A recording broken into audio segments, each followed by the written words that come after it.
मेरी गवाही मेरे बेटे की है। बुध वाले दिन ये बहुत ज़्यादा जिद कर रहा था, तो फीड भी नहीं कर रहा था, इतना रो रहा था। मैंने भाई से दुआ करवाई, लेकिन उस दिन से इतना तंग भी नहीं कर रहा, रो भी नहीं रहा और फीड भी सही कर रहा है। आमीन आमीन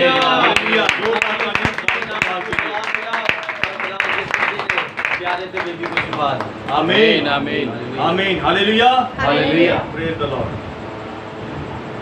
हालेलुया हालेलुया। किसने शिफा दी? यीशु ने। अगर हम यीशु पर ठीक तरह से ईमान रखेंगे तो खुदा हमें बचाएगा, हमें संभालेगा। हालेलुया। हमारे बच्चों को भी खुदा संभालेगा। मैं तेरे बच्चों को भी बरकत दूंगा। हालेलुया। क्या क्या करने से? उसके कलाम को मानने से।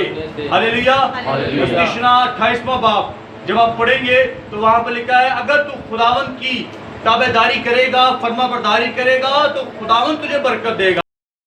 अगर आप उसकी बात नहीं मानेंगे तो आप खुदा की लानत को लेंगे। हालेलुया।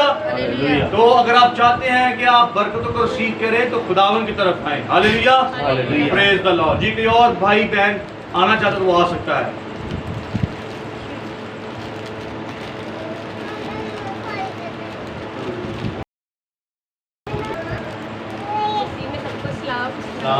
मेरा ना बुखार 2 हफ्तों से उतर नहीं रहा था, बहुत ज़्यादा। फिर मेडिसिन भी खाई थी, उतर नहीं रहा था। तो पिछले संडे मैं भाई साहब से दुआ करवाई है, दुआ वाला तेल लगाया। भाई साहब ने कहा बेटा आपको शिफा मिलती है। मैंने आमीन किया और मेरा बुखार, उसके बाद मुझे बुखार नहीं हुआ। आमीन।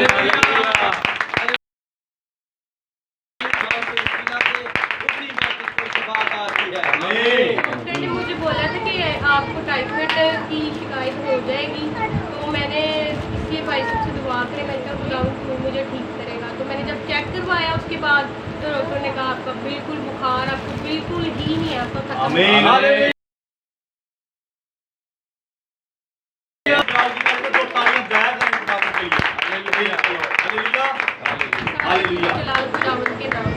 आमीन आमीन हालेलुया हालेलुया। किसने शिफा दी? यीशु ने। Hallelujah hallelujah hallelujah. ये क्या होता है? Hallelujah hallelujah. ताकि खुदा hallelujah hallelujah praise the Lord. जी कोई और भाई बहन अपनी गवाही को शेयर करना चाहता तो वो आ सकता है। Praise the Lord. अभी टाइम है, वक्त है। Praise the Lord. इन सब दुआओं के लिए खुदावंद की अजीम शुक्रगुजारी करते हैं कि खुदावंद ने हम सबों को अपने नाम और अपने कलाम का दुआ बनाया। आमीन आमीन। आप जहाँ कहीं भी हो, जैसे भी हो, जिस हाल में भी हो, खुदावंद यीशु मसीह की गवाही का वसीला बनते रहे। आमीन आमीन हालेलुया हालेलुया। उसी में आप सबको सलाम। Praise the Lord praise the Lord. मेरी गवाही रुपए पैसे की है और आप सब लोग जानते हैं जब हम खुदा में होते हैं तो बहुत सी परेशानियों का हमें सामना करना पड़ता है। और मैं खुदा का शुक्रिया अदा करता हूँ कि खुदा ने मुझे संभाला, मुझे बरकत दी। और 4 दिन से मैं बड़ा परेशान था, जिनके जिसम में बड़ी दर्द मेरी आदत मैं किसी को बताता नहीं हूँ। और मैं दुआई करता हूँ खुदा तू रहम कर।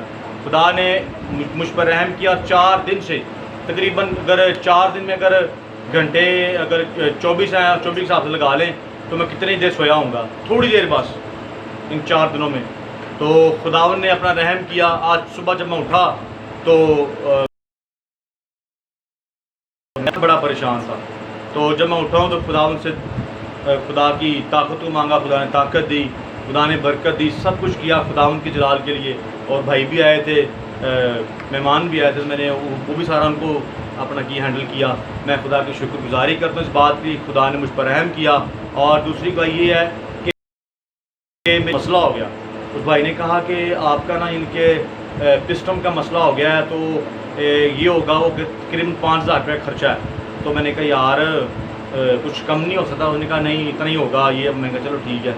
तो मैंने खुदा के रखा, मैं खुदा तो रहम कर, क्योंकि मैंने ना खुदा के आगे रखा है कि मैंने जो स्पीकर, आपको सब कुछ शायद पता होगा कि मैंने कहा था कि मैं वो स्पीकर ठीक करवाऊँगा खुदा के हजूर।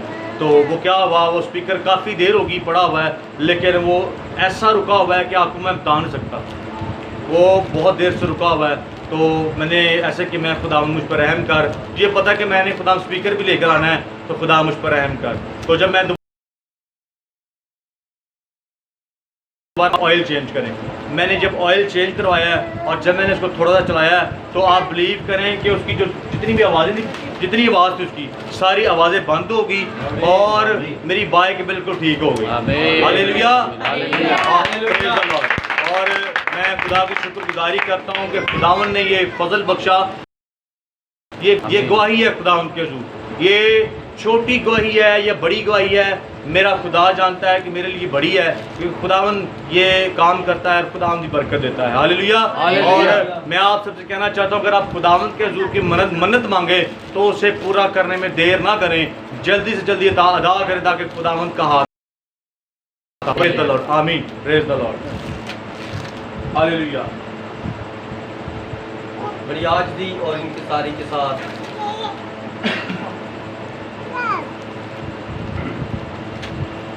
खुदाम के जिंदा पाक कलाम में से तवारीख की दूसरी किताब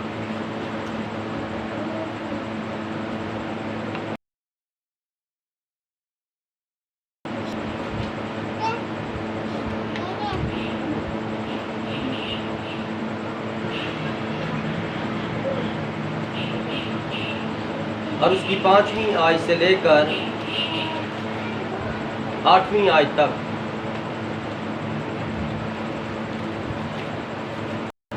और उसने बादशाह से कहा, वो सच्ची खबर थी जो मैंने तेरे कामों और तेरी हिकमत की बाबत अपने मुल्क में सुनी थी, तो भी जब तक मैंने आकर अपनी आंखों से ना देख लिया, उनकी बातों को बार बार ना किया, और देख जितनी बड़ी तेरी हिकमत है उसका आधा बयान भी मेरे आगे नहीं हुआ।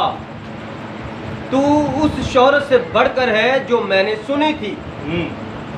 खुश नसीब है तेरे लोग और खुश नसीब है तेरे ये गुलाम, ये जो सदा तेरे हजूर खड़े रहते और तेरी हिकमत सुनते हैं। खुदावन तेरा खुदा मुबारक हो, तुझसे ऐसा राजी हुआ कि तुझको अपने तख्त पर बिठाया, ताकि तू खुदावन अपने खुदा की तरफ से बादशाह हो। चूँकि तेरे खुदा को इसराइल से मोहब्बत थी कि उनको हमेशा के लिए कायम करे, इसलिए उसने तुझे उनका बादशाह बनाया ताकि तू अदल व इंसाफ करे। खुदावन के लिए बाइश से बरकत हो। तशरीफ रखे सब।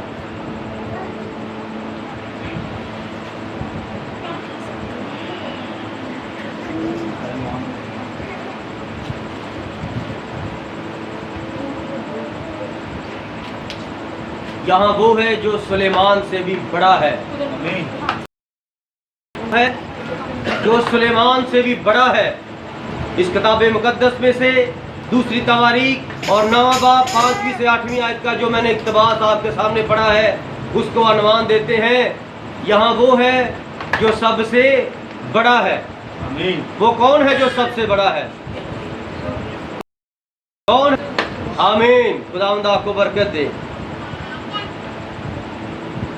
सुलेमान को खुदावंद पाक खुदा ने बड़ी हिकमत बख्शी और फरमाया, ऐ सुलेमान, मैं तुझसे राजी हूँ और तू मुझसे। तो सुलेमान ने खुदावंद से फरमाया, गुजारिश की, ऐ मेरे खुदावंद, मेरे खालिक, मेरे मालिक, तू जो रब्बुल इज़्ज़त है, मेहरबान खुदा, मेरे बाप दादा का जिंदा खुदा है, तूने सब कुछ मुझे दिया है। यहूदा के कबीला से, और तूने उसको भेड़ बकरियों में से उठा खड़ा किया, एक चरवाहे से जो भेड़ बकरियों का तूने इसराइल का जो सितारों की मानिद है बादशाह बनाया है। सो मेरे पास तेरा दिया हुआ सब कुछ है, मैं तुझसे सिर्फ अक्ल और तनाई चाहता हूँ, ताकि तेरी कौम जो सितारों की मानिद है, मैं जब तक अदालत पर बैठूं तो मैं ना इंसाफी ना करूं। मैं दिलो जान से, तेरी दी हुई अक्ल से, मोहब्बत से अमीर और गरीब, फकीर और बादशाहों का फैसला तेरी मौजूदगी में करूं। और खुदावंद खुदा, मैं तुझसे और कुछ नहीं चाहता, तू मुझे हिकमत अनायत कर। जब नबी ने ये मांगा, खुदावंद ने फरमाया, मैं तुझसे बहुत खुश हूं कि तूने महल नहीं मांगे, हीरे मोती नहीं मांगे, और सल्तनतें और बादशाहियां और नहीं मांगी। और मैं तेरे साथ वादा करता हूं कि ऐ बादशाह, ऐ इब्ने दाऊद, मैंने तुझे सब इंसानों से ज्यादा हिकमत अता की। तुझसे पहले ना किसी इंसान को मैंने इतनी अकल बख्शी, ना तेरे बाद किसी इंसान को इतनी अकल बख्शूंगा। और जब उसको ये अकल बख्शी, वो तख्ते सल्तनत पर जब बैठा तो दो कस्बी, कौन थी? दो कस्बियां थी, उनके घर औलाद पैदा हुई और रात को दोनों सोई, और बच्चे शायद कोई 1-2 माह के थे, या शायद पहले ही माह में थे। वो रात को सोई और एक का बच्चा नीचे आ गया, रही, और बच्चा उसके नीचे दबकर मर गया। हालेलुया।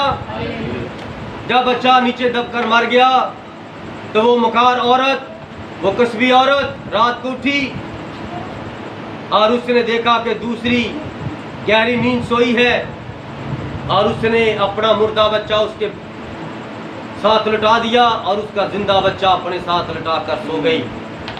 जब सुबह हुई तो मां की ममता होती है, वो जिसका बच्चा इस मुकार ने ले लिया था, वो उठी तो उसने कहा, ये मेरा बच्चा नहीं है, ये मेरा बच्चा नहीं है।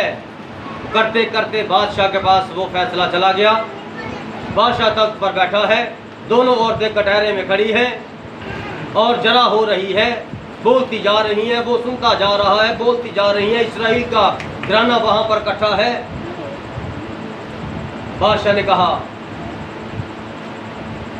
आप सच बताओ।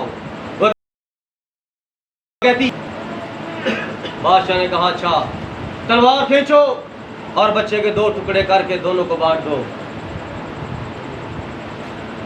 तो जिसका बच्चा था उसने कहा, बादशाह सलामत नहीं, अपना हाथ बच्चे से रोक लीजिए, बच्चे को कत्ल मत कीजिए, ये बच्चा इस औरत को दे दीजिए, कहेगा। बादशाह खड़ा हुआ, उसने कहा, ये है बच्चे की माँ, बच्चा इसको दे दो, इसको गिरफ्तार करो और इस पर जो भी चार्ज लगता है इस पर लगाओ, इसको काल कोठरी में बंद कर दो। इसने अपना मुर्दा बच्चा उसके साथ डालकर और उसका लिया। आप सब माए जैसा अपने बच्चे से प्यार करते हो, दूसरों से भी वैसा प्यार करो। और मर्द हजरात, सारे भाई, आप जैसा अपने बच्चों से प्यार करते हो वैसा ही दूसरों से प्यार करो। आमीन। कि मोहब्बत खुदा है। खुदा जब नबी की, बादशाह की ये शोहरत फैली, दूर दूर तक शोहरत फैली, मिस्र तक, मिस्र से आगे सवा तक, शुमाल जनूब तक, मशरिक तक, हमारे इस मुल्क तक, जो मौजूदा इराक है, बाबल तक, ये सब बादशाह सोना, चांदी, हीरे, मोती और हर चीज का खराज, जिसे टैक्स कहते हैं, वो जाकर इस्राइल के अंदर बादशाह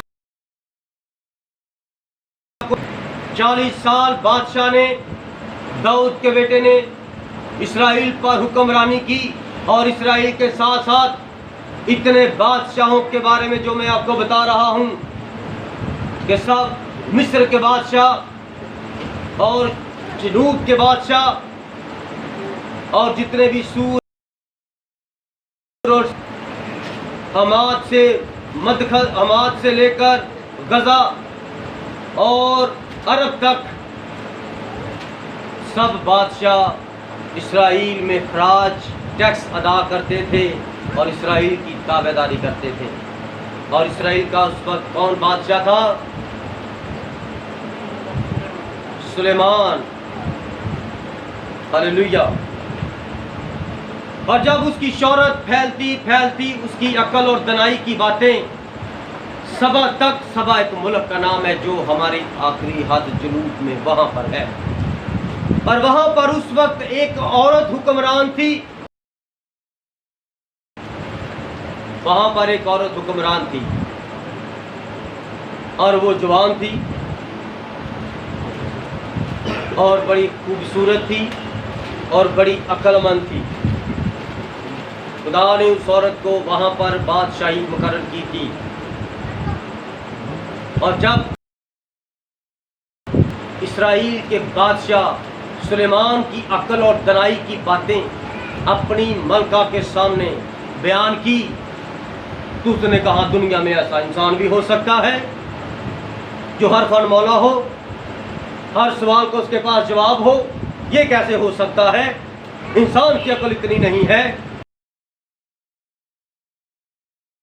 हम किसी के दिल के ख्याल नहीं जान सकते वो कैसा इंसान है। उसने अपने सारे सवाल लिखे और उसने दिल में ठान लिया कि अगर वो बादशाह मेरे सब सवालों का जवाब दे देगा तो मैं ये सोना, मसाले और अच्छी अच्छी चीज़ें जो अपने मुल्क से लेकर जा रही हूँ वो मैं सब उस बादशाह को नजर अनायत कर दूंगी। हालेलुया। हालेलुया।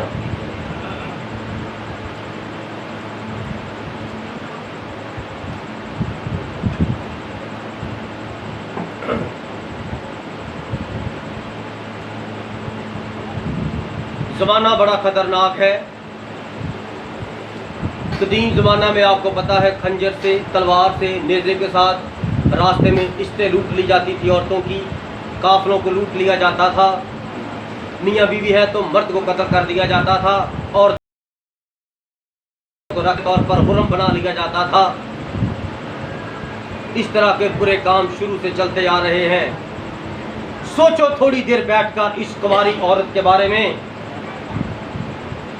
दुनिया की नुक्कड़ से सिर्फ बादशाह को देखने के लिए आई है, सुनने के लिए आई है। क्या उसके नौकर यहाँ नहीं आते थे? अपने नौकरों को सवाल लिखकर भेज देती, उसके नौकर आकर बता देते और जवाब लेकर चले जाते। सही है। क्या जैसे नहीं है कि बादशाह अपने मुलाजमों को नहीं भेजते, जाओ उसे जाकर मेरा बताना, मेरा काट देना, वो तुम्हारा काम कर देगा। लेकिन वो औरत अपने बहुत बड़े गिरोह को तैयार करके वहां से निकल खड़ी हुई। 3 साल लग गए होंगे, 3 महीने लग गए होंगे, क्योंकि जनूब के आखिर से वो चली है और आहिस्ता आहिस्ता आहिस्ता आहिस्ता वो चलती आ रही है। कितने साल उसको लग गए। उसके साथ वजीर, मुशीर, बड़े साहिब हैसियत, उनके पास भी सब कुछ था। नेज़े थे, बर्शियाँ थे, ढालें थी, घोड़े थे, रथ थे, खच्चर थे, ऊँट थे। वो बहुत बड़ी जलों के साथ समझ जैसे जंग करने के लिए आई है। लेकिन वो जंग कोई तलवार तीर से नहीं थी, वो जंग अक्ल से करने आई थी। मुकाशे की किताब में लिखा है, हिकमत का ये मौका है, जो समझ रखता है समझ ले। वो आदमी का अदद है और वो अदद 666 है और ये शैतान का अदद है। आमीन। उस औरत को खुदा ने उभारा वरना वो कहती अच्छा चलो ठीक है, जाओ बादशाह को मेरा सलाम कहना, मेरी तरफ से ये तोहफे देना और ये सवाल लिख कर ले जो, अगर वो मेरे जवाब दे देगा तो मैं उसे दावत देती वो मेरे मुल्क में आए और मेरे मुल्क में आकर इतने दिन रहे और सैर करे। यही हो सकता है। लेकिन उस औरत ने ऐसा कुछ नहीं किया, बल्कि अपने मुल्क को तनहा छोड़ दिया। पीछे से कोई भी मुल्क उस पर हमला करके कब्जा कर सकता है, क्योंकि सरबराह नहीं है। क्या हुआ, वो औरत निकल आई, रास्ते में बारिशें हुई, गर्दबात के तूफान आए, आंधियाँ आईं, खैमे खड़े किए, खैमे हिल गए, आगे सफ़र किया, फिर खैमे डाल दिए। सोचें कितना लंबा सफ़र किया है, और वो सुलेमान को सुनने के लिए, देखने के लिए आई है। कैसे इसराइल पहुंची? रास्ते में समंदर भी आ गए, रास्ते में तालाब भी आ गए, नदी नाले भी आ गए, बारिशें होगी तो कीचड़ भी हो गया। कैसे वो खुदा के पास पहुंची? खुदा की मुकर्रर करदा सरजमीन पर इसराइल में कैसे पहुंच गई? वो सिर्फ देखने के लिए कि इस दुनिया में इसराइल पर ऐसा बादशाह बैठ गया है जिसकी बड़ी अकल है, बड़ी अकल खुदा ने दी है कि हर सवाल का जवाब उसके पास है। ये सारी दुनिया के अंदर, दुनिया के बादशाहों की तारीखों की किताबों में ये बातें लिखी हैं।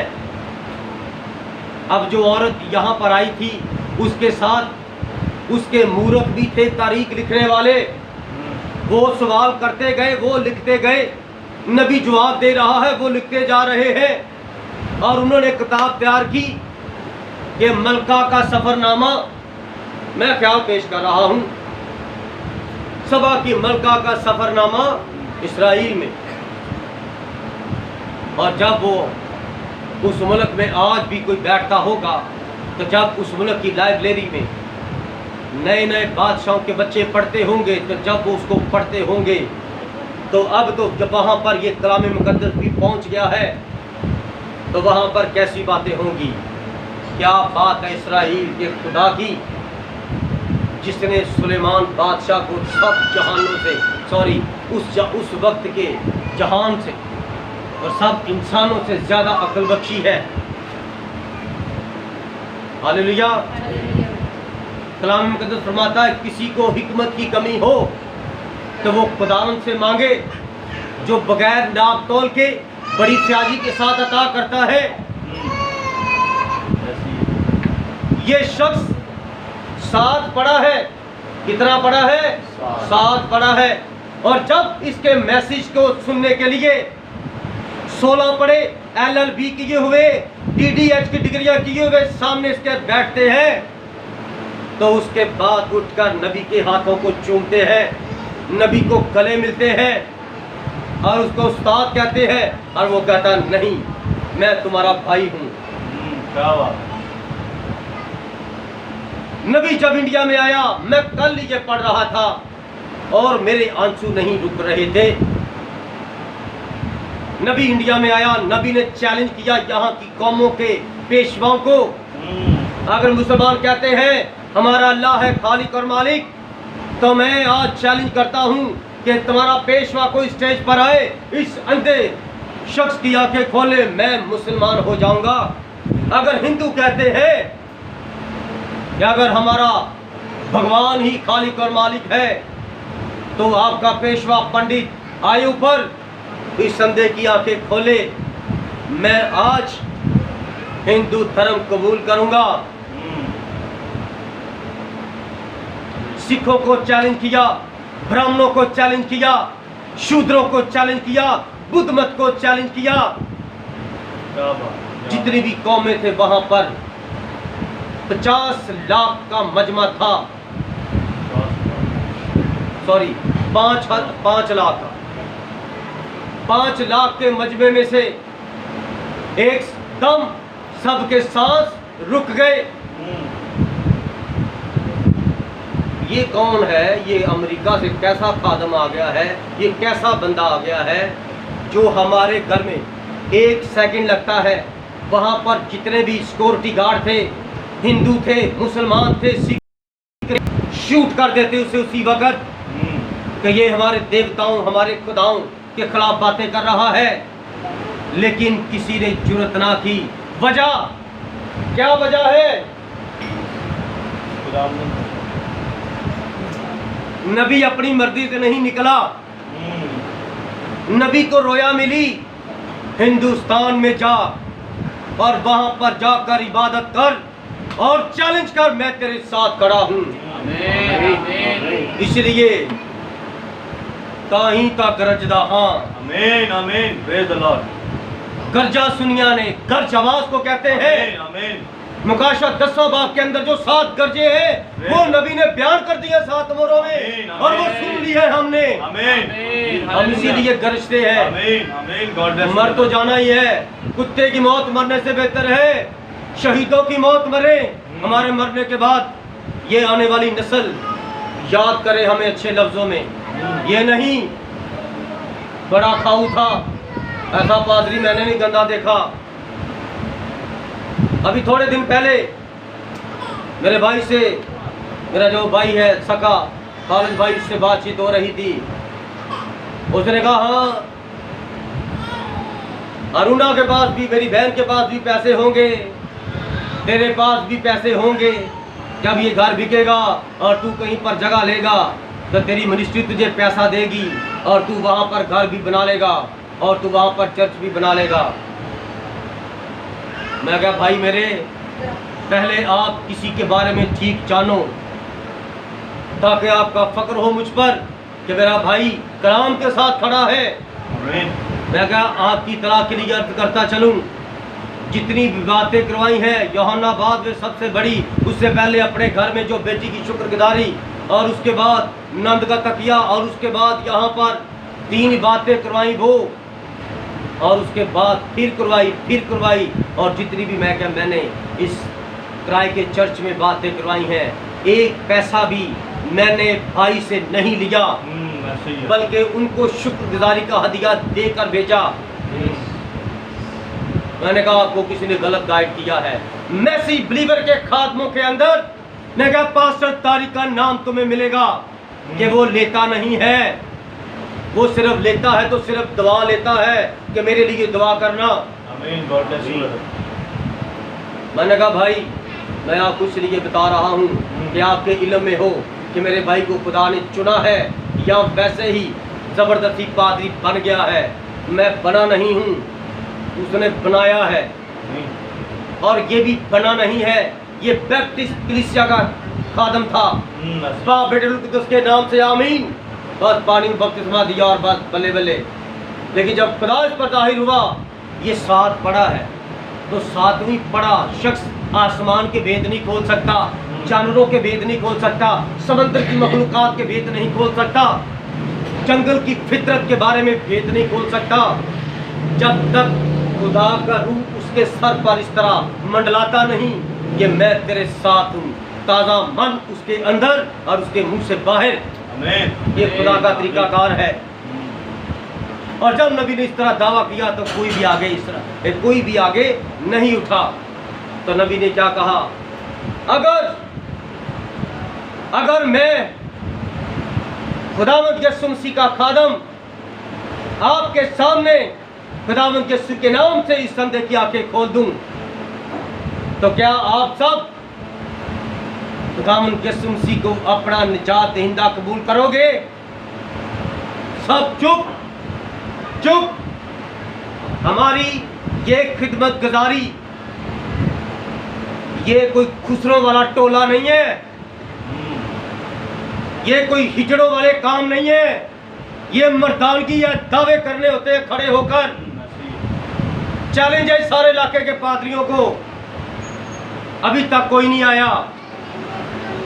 ये पास्टर अरुण को चैलेंज किया रात 2 बजे भाई कैसर के घर में कि जब मेरी मीटिंग के बाद जब तेरा दिल करे, जहां तू कहे मैं तेरे साथ बैठूंगा, कलाम के किसी भी टॉपिक पर, किसी भी मजमून पर तू मेरे साथ कलाम कर, मजमा इकट्ठा कर, खादमों को इकट्ठा कर।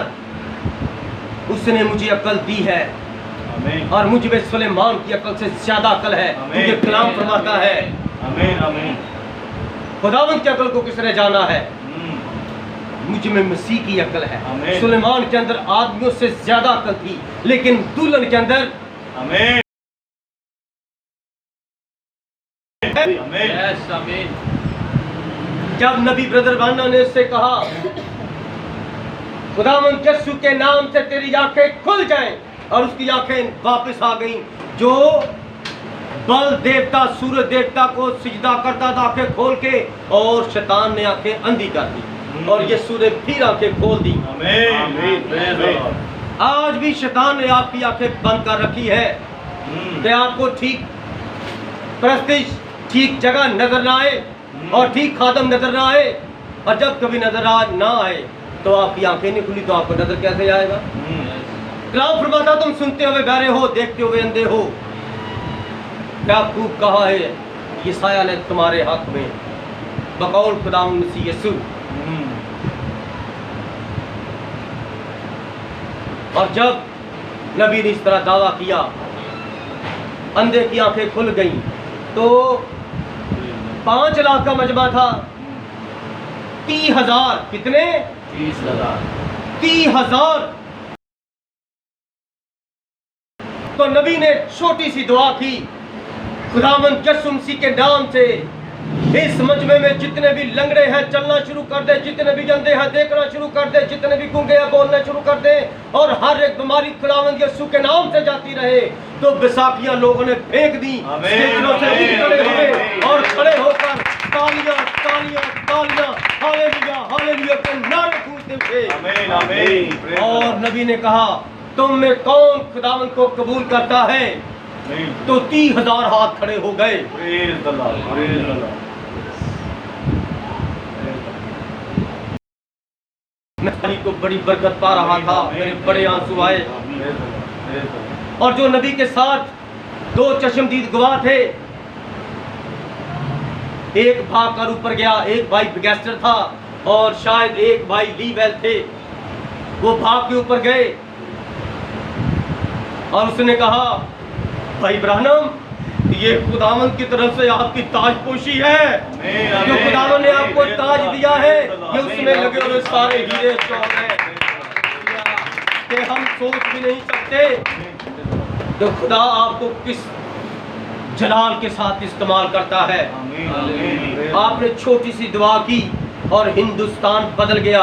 इसलिए ये जो गीत गाए हैं गर्जा सुनिया ने, ये उस दौर के हिंदुस्तान के लोग चुने हुए हैं, उस दौर के चुने हुए हैं। और सुनने में आया है कि इतना रश था, इतनी खलकत थी, और जब नबी गलियों से गुजरते तो उससे पहले घोड़ों को छोड़ दिया जाता ताकि लोग आगे भी घोड़े और पीछे लोग, और लोगों के साथ फिर गन्ने लेकर सिपाही फौजी, और उसके दरमियान में खुदा का नबी ब्रदर ब्राह्मण, और वो जहां से गुजरता जाता लोग इस तरह हाथ बढ़ाते, अंधे लंगड़े इस तरह खड़े होते, और नबी का हाथ जिसको लगता वो शिफा पा जाता।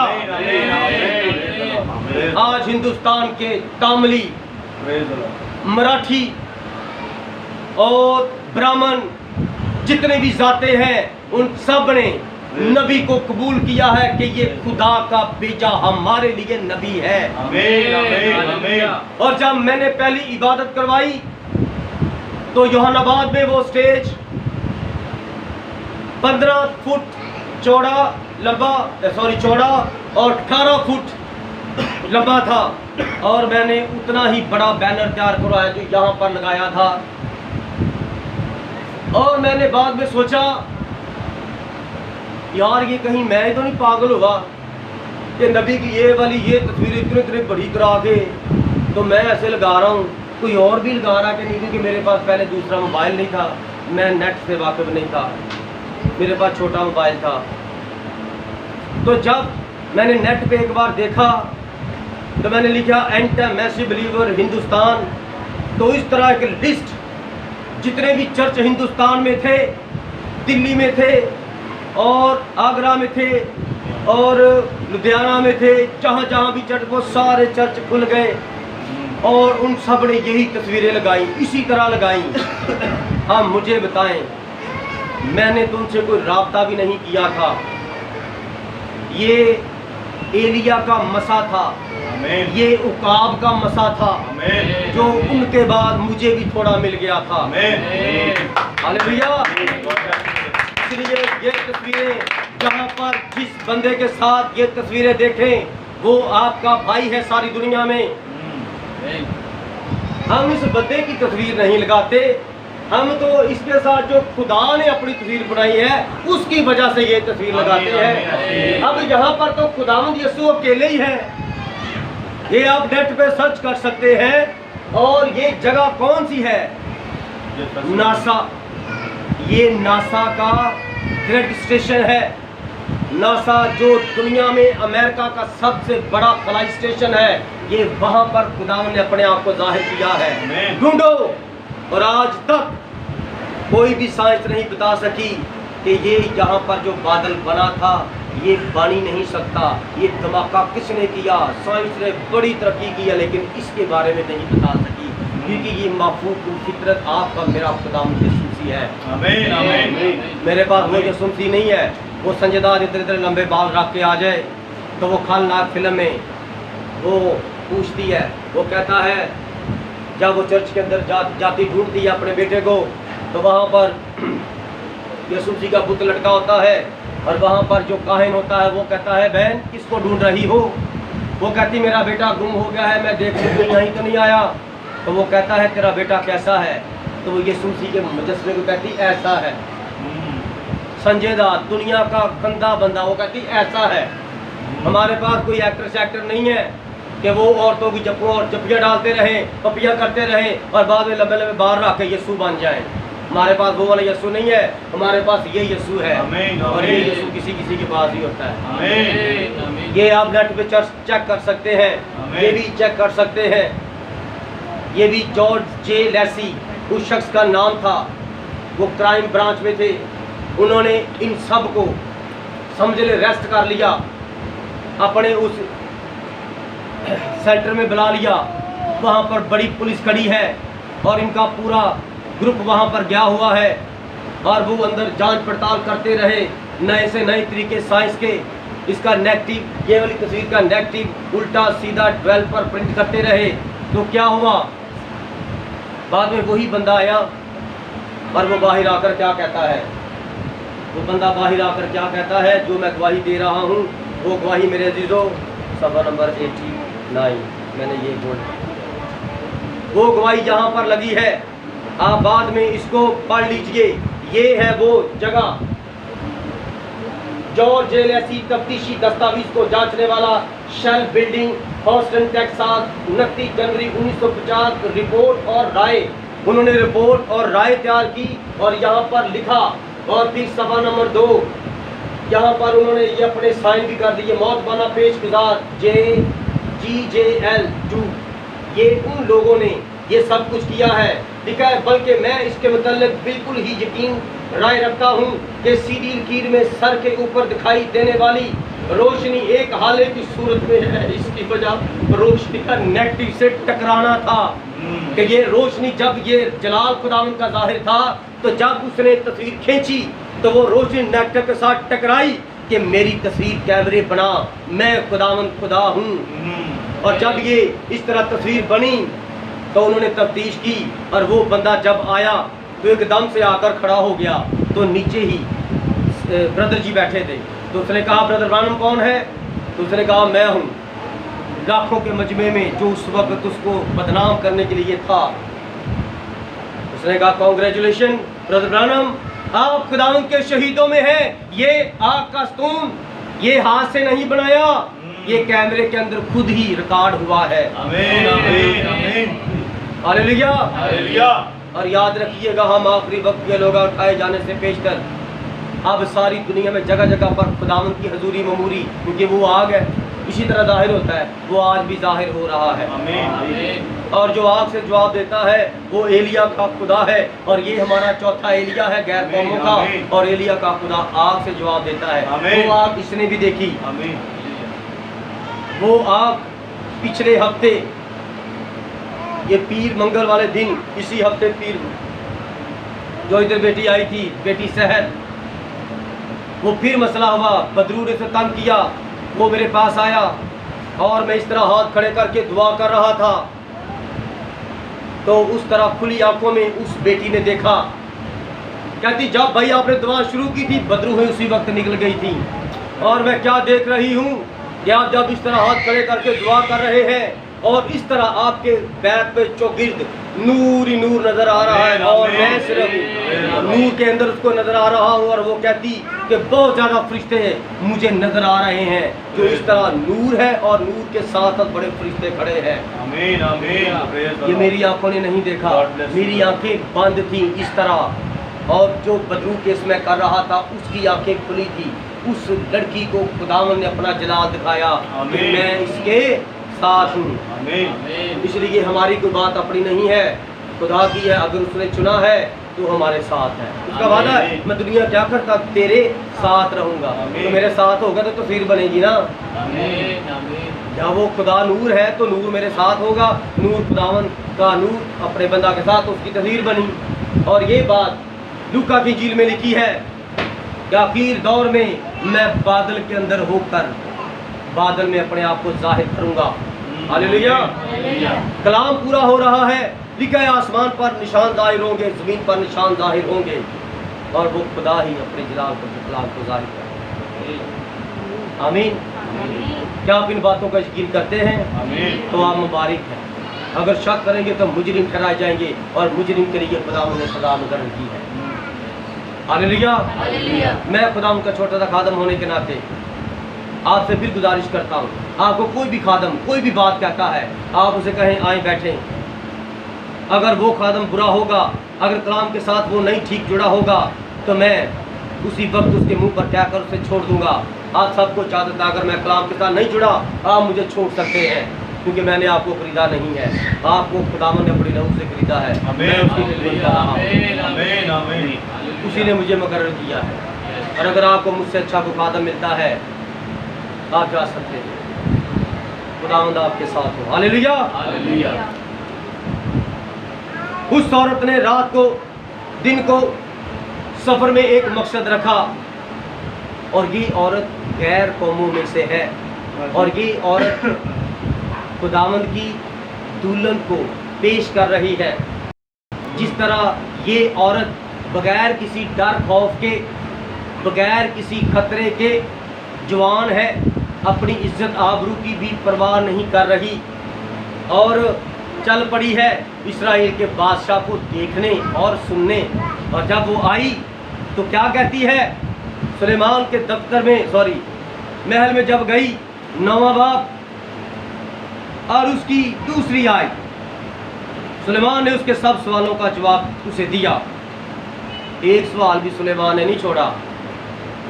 आज किसी पार्टी से सवाल पूछे तो वो कहता है शाबाश गुड, तुम कलाम पढ़ती हो, शाबाश बेटा शाबाश, तुम कलाम पढ़ते हो, गुड, बहुत अच्छी स्टडी कर रहे हो, शाबाश, फिर आना मेरे घर, फिर बैठ के बाद।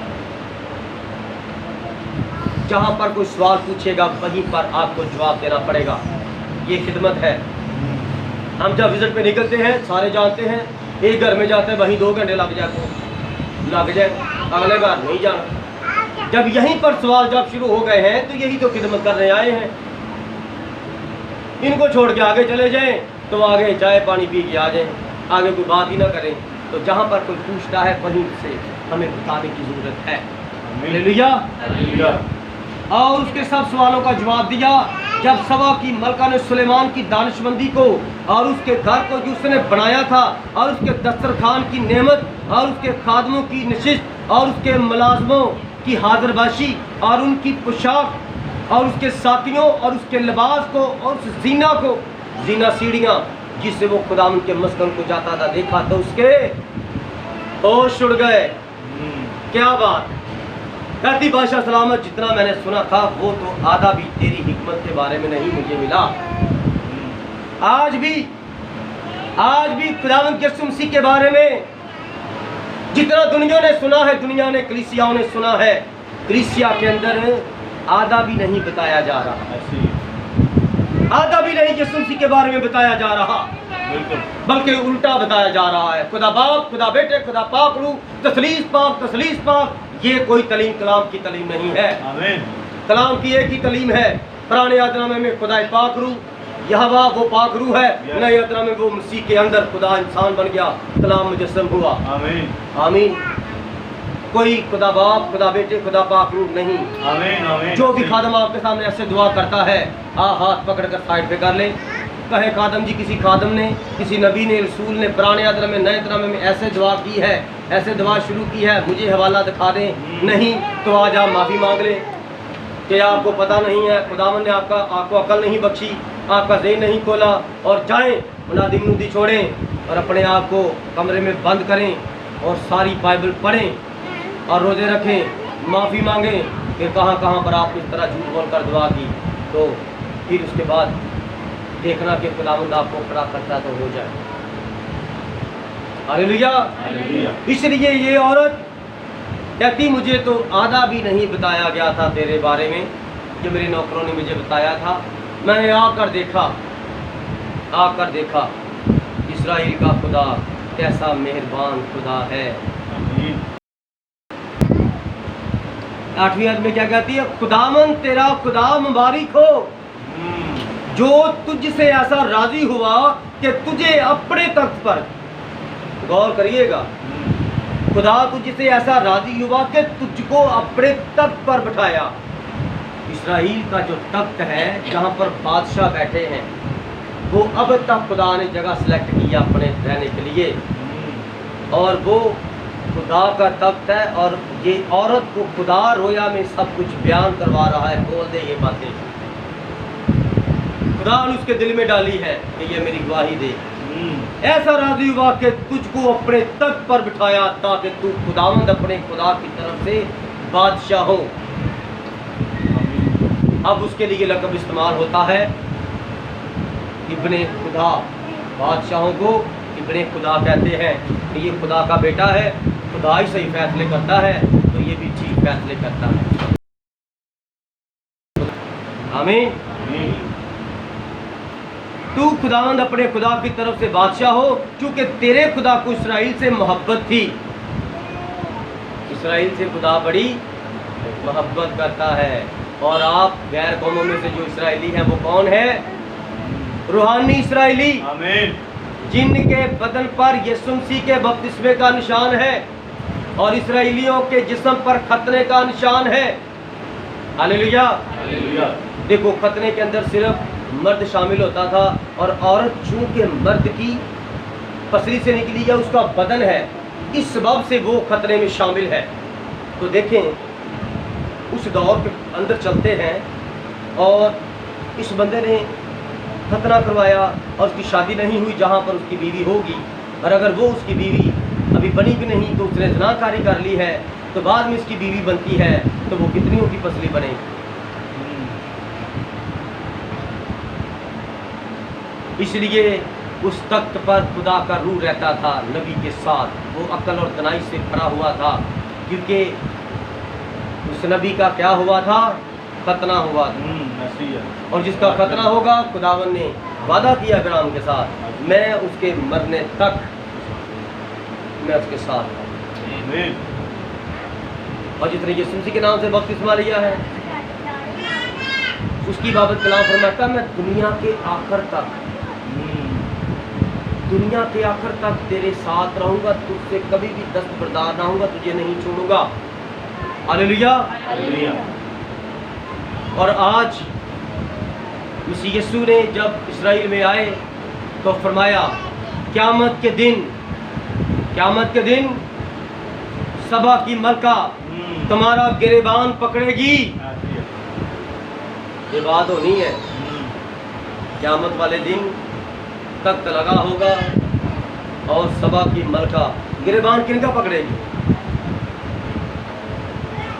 जो नाम के मसीह है। किनका पकड़ेगी? जो नाम के इस्राएली हैं, जो खुदा के कलाम को कबूल नहीं करते, जिन्होंने यीशु मसीह को कबूल नहीं किया, वो इस्राएली और रूहानी इस्राएली, गैर कौमों में से दोनों इस्राएलियों को गला पकड़ेगी, बोलेगी आपके खिलाफ, उस वक्त गवाही देगी कि मैं एक औरत होकर दुनिया की नुक्कड़ से सुलेमान की बातें सुनने के लिए आ गई।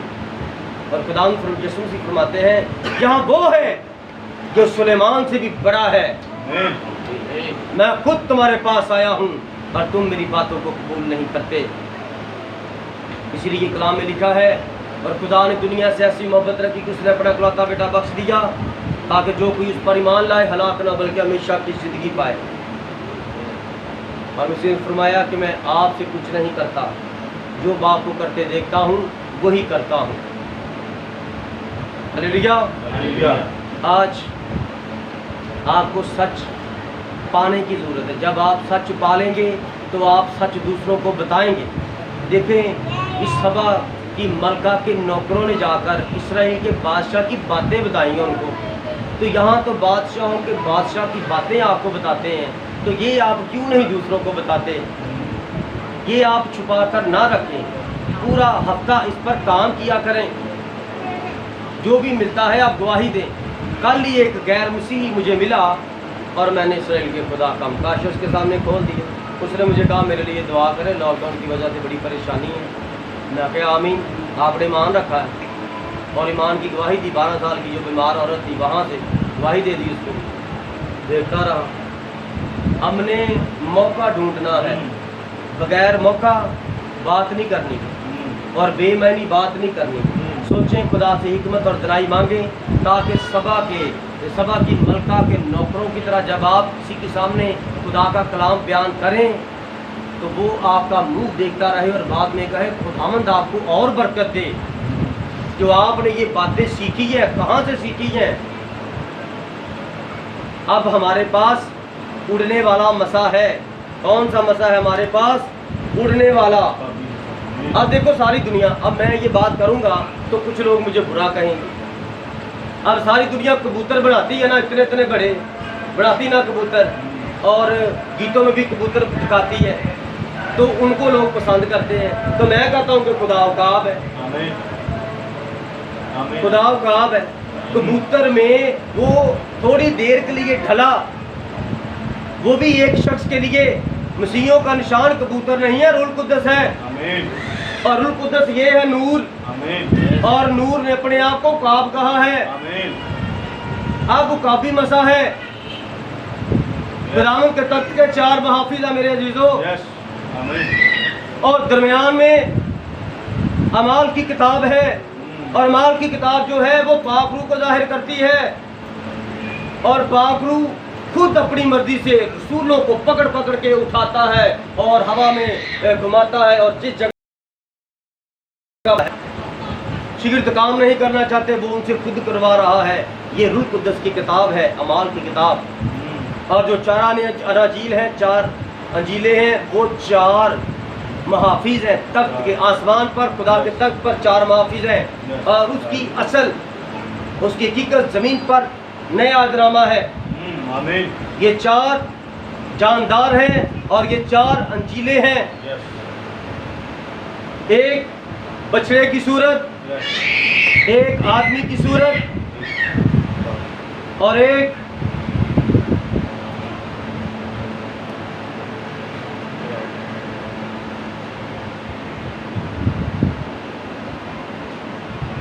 शेर की सूरत, और एक बछड़े की सूरत, और एक आदमी की सूरत, और चौथा जो है निशान वो है एक उकाब की सूरत। आमीन, आमीन। अब हमारे पास उकाबी मसा है। आमीन। आप इंसान को 4 मंजिल ऊपर खड़े होकर इस तरह नीचे फेंकें तो ज़मीन की कशिश उसे खींच लेगी। ज़मीन उसे खींच लेगी क्योंकि वो ज़मीन से लिया गया है, और वो ज़मीन पर नीचे आके गिरेगा और हड्डियाँ टूट जाएंगी। आप बैल को हवा में उठाएं और छोड़ें तो वो भी ज़मीन खींच लेगी। बछड़े को भी आप हवा से बुलंदी से गिराएंगे, छोड़ेंगे तो वो भी हवा खींच लेगी, सॉरी ज़मीन खींच लेगी। लेकिन आप छत पर चढ़ें, 4 मंजिली छत पर, और आप उकाब को हवा में छोड़ें तो वो किधर जाएगा? वो हवा में उड़ जाएगा। और अब उड़ने का वक्त है, गिरने का वक्त नहीं। टच टच का ये वक्त नहीं, छू छू का ये वक्त नहीं, गिराने का वक्त नहीं। अब उड़ने का वक्त है, रैप्चर का वक्त है मेरे अजीजों। अब आप उकाब हैं आमीन। और उकाब ताज़ा मन खाता है और ताज़ा मन खुदा के मुंह से निकलता है और नबी के मुंह में जाता है। खुदा उकाब है, वो उकाब को अपने मुंह से खिला रहा है और उकाब आगे सारी दुनिया को खिला रहा है। आमीन आमीन। आमीन। इसलिए अब मैं उकाब हूँ, आमीन। मैं उकाब हूँ, उड़ने के लिए पैदा हुआ हूँ। आमीन। आमीन। और हवा में मेरा मकाम है, ऊंचाइयों पे मेरी चट्टान पे मेरा घर है और मैं उड़ूंगा और कोई आंधी कोई तूफान मुझे रोक नहीं सकता। ये आंधियाँ ये तूफान ये मुझे क्या रोकेंगे, क्योंकि मैं उड़ने के लिए पैदा हुआ हूँ। मैं उड़ता ही चला जाऊंगा। अब सब उकाब उड़ जाएंगे, वो उकाब लेने के लिए आ रहा है। आमीन। आमीन। यहाँ पर वो है जो सबसे बड़ा उकाब है, आमीन। जो अपने मुंह से खिलाता है। आमीन। हालेलुया। हालेलुया। इसलिए ये बातें बड़ी अजीब हैं। ये अजीब ही आदमी हैं, ये दीवाने हो गए हैं। कोई हमें बिदती कहता है, कोई हमें पागल कहता है और कोई हमें ओनली जीसस कहता है, कोई यहोवा विटनेस कहता है और कोई पता नहीं क्या कौन सी गाली गलौज के साथ हमें याद करता है। करें, अगर ये नहीं करेंगे तो हमारी खिदमत ठीक नहीं। अगर इस तरह हम पर लान तान होती है तो हमारा अजर आसमान पर खुदावंद यीशु मसीह बढ़ाते जा रहे हैं। क्योंकि वो फरमाता है, जब मैं ज़मीन पर था मेरे साथ भी इन्होंने ऐसा किया। जब हरे दरख्त के साथ ऐसा करते हैं तो तुम सूखे दरख्त हो तुम्हारे साथ क्या करेंगे। हालेलुया।